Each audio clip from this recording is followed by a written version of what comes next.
നമസ്കാരം. ഒരു വാർത്താ വിശകലന വീഡിയോയിലേക്ക് സ്വാഗതം. ഈ കഴിഞ്ഞ ദിവസം പ്രധാനമന്ത്രി ശ്രീ നരേന്ദ്രമോദിജി ഇന്ത്യയിലെ തെരഞ്ഞെടുത്ത കുറേയധികം ഇൻഫ്ലുവൻസേഴ്സിന് നാഷണൽ ക്രിയേറ്റേഴ്സ് അവാർഡ് കൊടുക്കുകയുണ്ടായി. ഇന്ത്യയിൽ ആദ്യമായിട്ടാണ് ഇത്തരത്തിലൊരു അവാർഡ് രൂപീകരിക്കുന്നതും അത് വിതരണം ചെയ്യുന്നതും. ആ തെരഞ്ഞെടുത്ത ഇൻഫ്ലുവൻസേഴ്സ്, ഇന്ത്യയുടെ പല ഭാഗത്തു നിന്നുള്ള ഇൻഫ്ലുവൻസേഴ്സ്, നാഷണൽ ക്രിയേറ്റർ അവാർഡ്, ദേശീയ തലം എന്നൊക്കെ കേൾക്കുന്ന സമയത്ത് നിങ്ങൾ എന്താണ് വിചാരിക്കുന്നത്? അതിനകത്ത് ധാരാളം വൈവിധ്യങ്ങൾ ഉണ്ടാവാനായിട്ടുള്ള സാധ്യത ഉണ്ടാവും എന്ന് വിചാരിക്കുന്നു.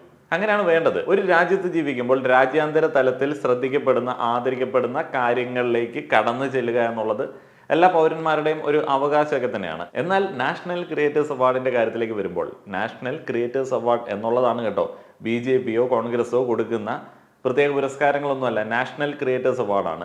അതിന്റെ കാര്യത്തിലേക്ക് വരുന്ന സമയത്ത് ഒരു പ്രത്യേക രാഷ്ട്രീയ ചായ്വുള്ള ആളുകളെ മാത്രം തിരഞ്ഞെടുക്കുന്നു. സോഷ്യൽ മീഡിയ ഒരു ശരാശരി മനുഷ്യന്റെ വലിയ സമയം അപഹരിക്കുന്നുണ്ട്, അല്ലെങ്കിൽ എടുക്കുന്നുണ്ട്, നമ്മൾ അങ്ങോട്ട് കൊടുക്കുന്നുണ്ട്. എന്നാലും സോഷ്യൽ മീഡിയയ്ക്ക് നമ്മുടെ പൊളിറ്റിക്സിലോ അല്ലെങ്കിൽ രാജ്യത്തിന്റെ കാര്യങ്ങളിലോ കാര്യമായിട്ടുള്ള ചലനങ്ങൾ സൃഷ്ടിക്കാൻ പറ്റുമെന്ന് പറഞ്ഞു കഴിഞ്ഞാൽ ഇപ്പോഴും അധികം ആളുകൾക്കും അതങ്ങനെ കണക്ട് ചെയ്യാനായിട്ട് പറ്റുന്നില്ല എന്ന് എനിക്ക് തോന്നുന്നു. പക്ഷേ നമ്മൾ മനസ്സിലാക്കേണ്ട ഒരു സംഗതിയുണ്ട്. ലോക്സഭ ഇലക്ഷന് മുന്നോടിയായിട്ട് ഇന്ത്യയിലെ പൊളിറ്റിക്കൽ പാർട്ടീസ് കാര്യമായി തന്നെ സോഷ്യൽ മീഡിയ ഇൻഫ്ലുവൻസേഴ്സിനെ യൂസ് ചെയ്യുന്നുണ്ട്. രാഹുൽ ഗാന്ധിയൊക്കെ എത്രയധികം ഇൻഫ്ലുവൻസേഴ്സിന്റെ കൂടെയാണ് വീഡിയോസ് അപ്ലോഡ് ചെയ്തുകൊണ്ടിരുന്നത് കഴിഞ്ഞ കുറച്ച് കാലങ്ങൾക്ക് മുൻപ് വരെയൊക്കെ.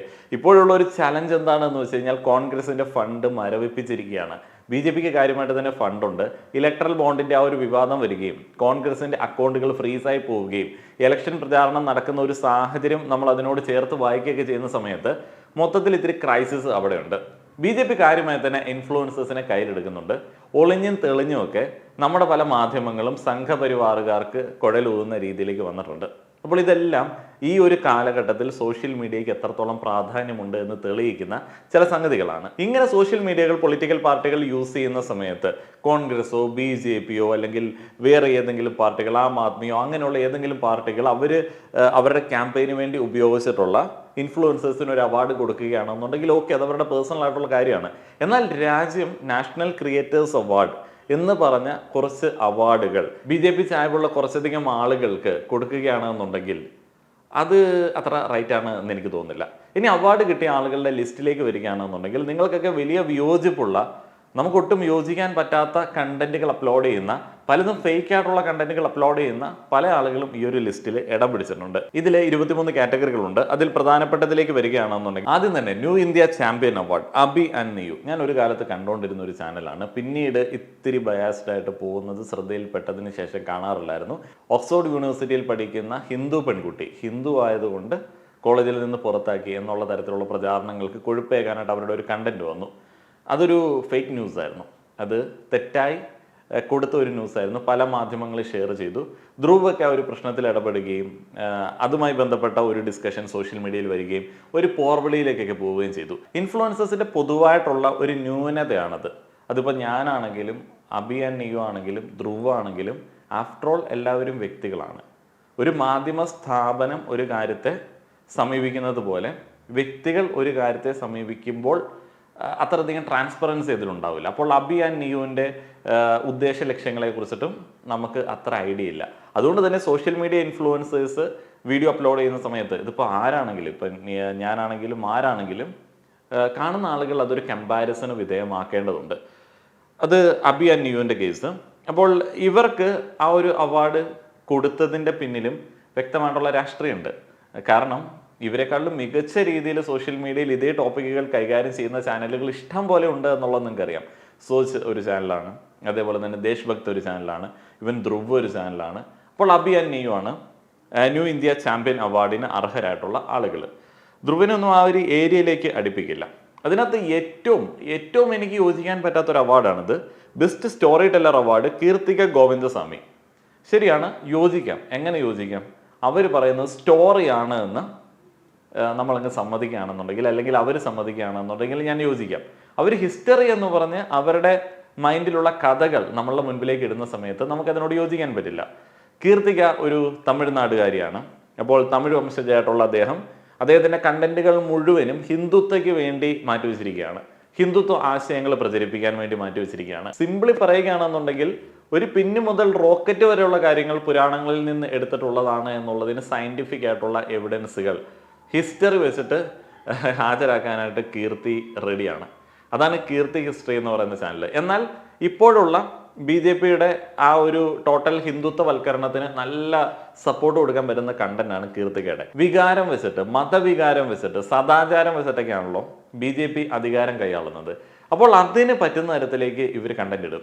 അപ്പോൾ ഇന്ത്യയുടെ സംസ്കാരം, വസ്ത്ര സംസ്കാരം, വെസ്റ്റേണൈസേഷൻ്റെ പ്രശ്നങ്ങൾ, ഫെമിനിസത്തിൻ്റെ പ്രശ്നങ്ങൾ, മോഡേൺ ഫെമിനിസത്തിൻ്റെ പ്രശ്നങ്ങൾ, ഇന്ത്യൻ കൾച്ചർ, ഭാഷ, ഇന്ത്യയിലെ ഭാഷകൾ എന്നൊക്കെ പറഞ്ഞിട്ട് ഇങ്ങനെ പൊക്കിയടിച്ച് പുക ഉണ്ടാക്കാനായിട്ട് കീർത്തിയുടെ കണ്ടന്റ് അടിപൊളിയാണ്. കീർത്തിയെയും ഒരുമാതിരിപ്പെട്ട ഹിസ്റ്റോറിയൻസിന് അംഗീകരിക്കാൻ പറ്റത്തില്ല. ഇഷ്ടംപോലെ വിമർശനങ്ങൾ വന്നിട്ടുള്ള വ്യക്തിയാണ്. പക്ഷേ കീർത്തിയും ഈ തരത്തിൽ തീവ്ര വലതുപക്ഷത്തിന് സപ്പോർട്ടായിട്ട് കണ്ടന്റ് അപ്ലോഡ് ചെയ്യുന്ന ഒരാളാണ്. അതുകൊണ്ട് അദ്ദേഹത്തിനും ദേശീയ തലത്തിൽ ശ്രദ്ധിക്കപ്പെടുന്ന ഒരു അവാർഡ് കിട്ടിയിട്ടുണ്ട്. ഈ ദേശീയ തലത്തിൽ ഇവർക്ക് അവാർഡ് കൊടുത്ത് ഇവരെ ആളുകളുടെ ശ്രദ്ധയിലേക്ക് കൊണ്ടുവരുന്നതിൻ്റെ ലക്ഷ്യം എന്താണ്? അതും പ്രചരണ പരിപാടികൾ തന്നെ.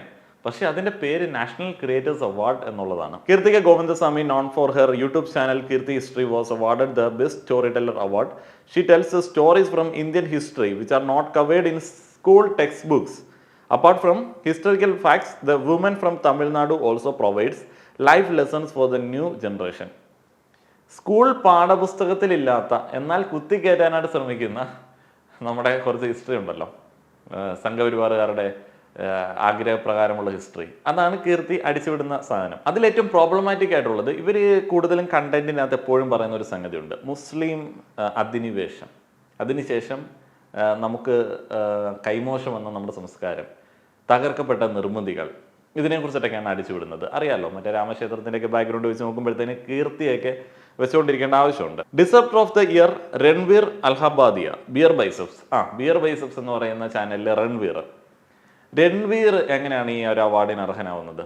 കാരണം രൺവീറിന്റെ ചാനലാണ് BJP നേതാക്കന്മാർ യൂത്തിനോട് കമ്മ്യൂണിക്കേറ്റ് ചെയ്യാൻ വേണ്ടി ഉപയോഗിച്ച് തുടങ്ങിയത്. സ്മൃതി ഇറാനി, നിർമ്മല സീതാരാമൻ, നിതിൻ ഗഡ്കരി, അങ്ങനെ ഇഷ്ടംപോലെ നേതാക്കൾ രൺവീറിൻ്റെ ചാനലിൽ വരികയും അവർക്ക് പറയാനുള്ള കാര്യങ്ങൾ പറയുകയും, രൺവീറിനാണെങ്കിൽ ഈ പൊളിറ്റിക്കലായിട്ടുള്ള കാര്യങ്ങളെ കുറിച്ചിട്ട് ചോദ്യങ്ങൾ ചോദിക്കാൻ എത്രത്തോളം അറിവുണ്ട് എന്നുള്ളതിനെ കുറിച്ചിട്ട് എനിക്ക് വലിയ ഐഡിയ ഒന്നും കിട്ടിയില്ല അത് കേട്ട സമയത്ത്.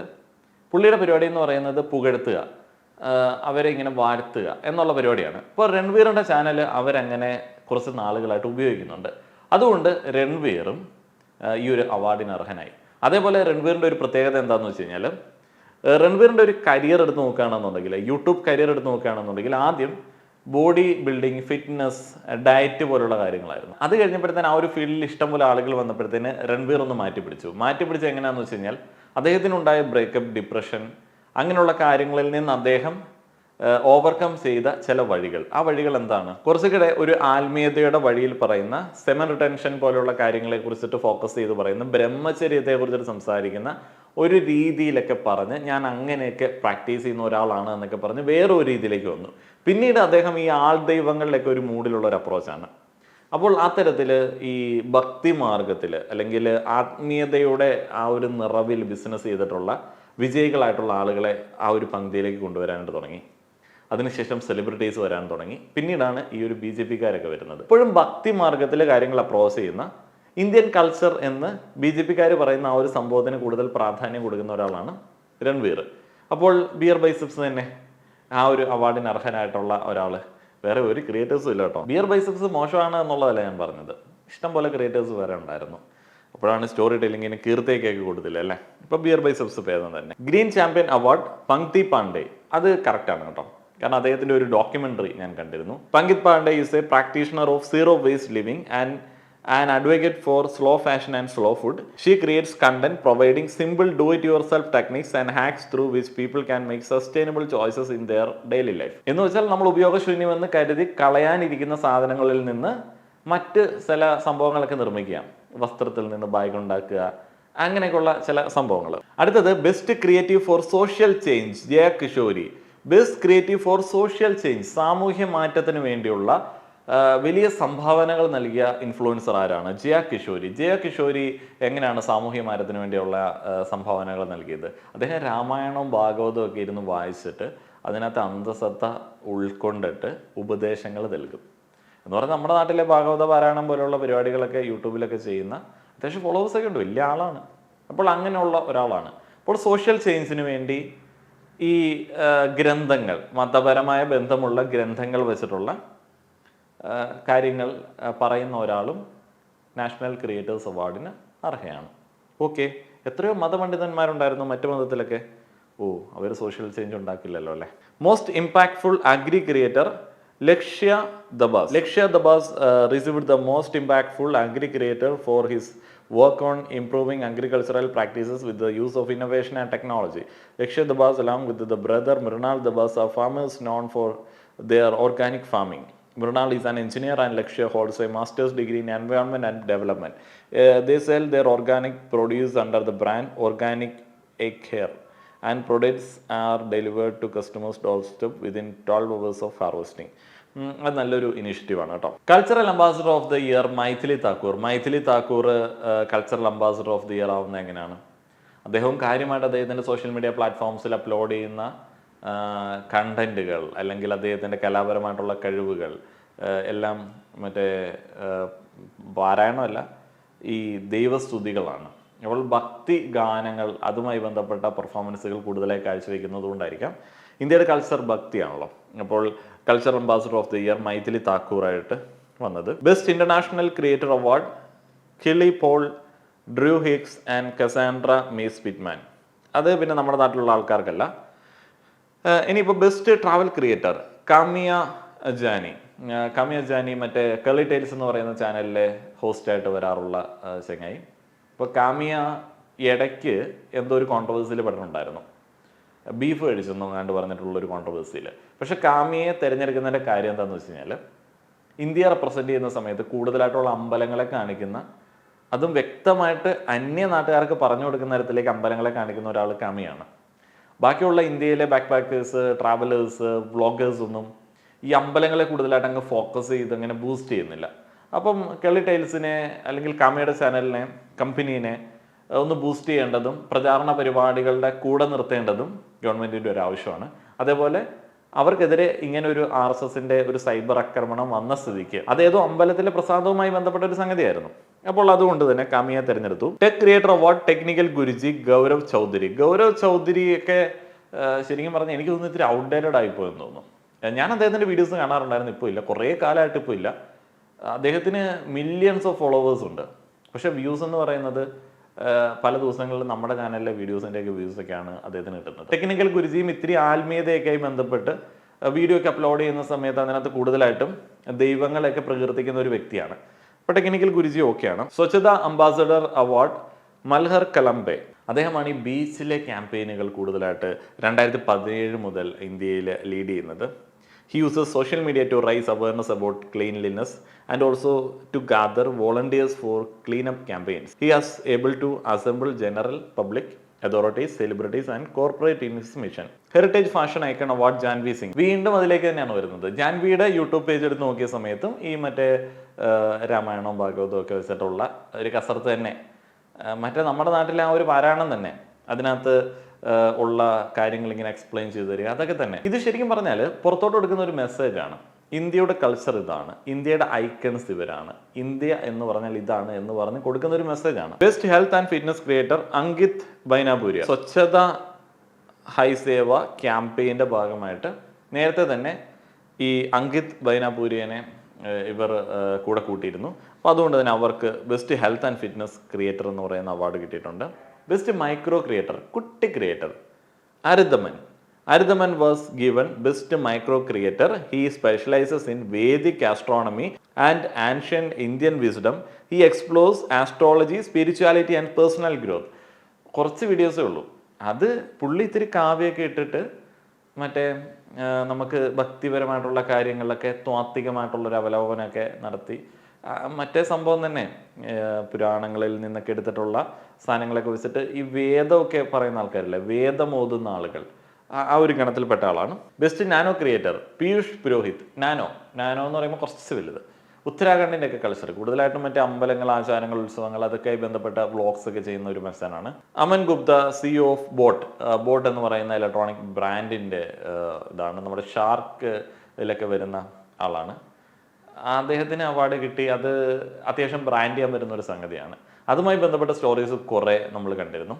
അദ്ദേഹത്തിനെ ആദരിച്ചു ഇന്ത്യ ഇന്ത്യയുടെ മാറുന്ന മുഖമാണ്, അതിൻ്റെ ഫേസാണ് അമാൻ എന്നൊക്കെ മോഡിജി പറയുന്നത് നമ്മൾ കേട്ടിരുന്നു. ഇതൊക്കെയാണ് ഈ നാഷണൽ ക്രിയേറ്റേഴ്സ് അവാർഡിൽ ഉണ്ടായിരുന്നത്. ഈ ഒരു അവാർഡ് കൊടുത്തിട്ടുള്ള ആൾക്കാരെ കാണുന്ന സമയത്ത് എന്താണ് തോന്നുന്നത്? ഇത് പുറത്തോട്ട് കൊടുക്കുന്ന ഒരു മെസ്സേജാണ് ഞാൻ മുന്നേ പറഞ്ഞത്. ഇതാണ് ഇന്ത്യ, ഇന്ത്യയിലുള്ള ആളുകൾ ഇവരെയാണ് അംഗീകരിക്കേണ്ടത്.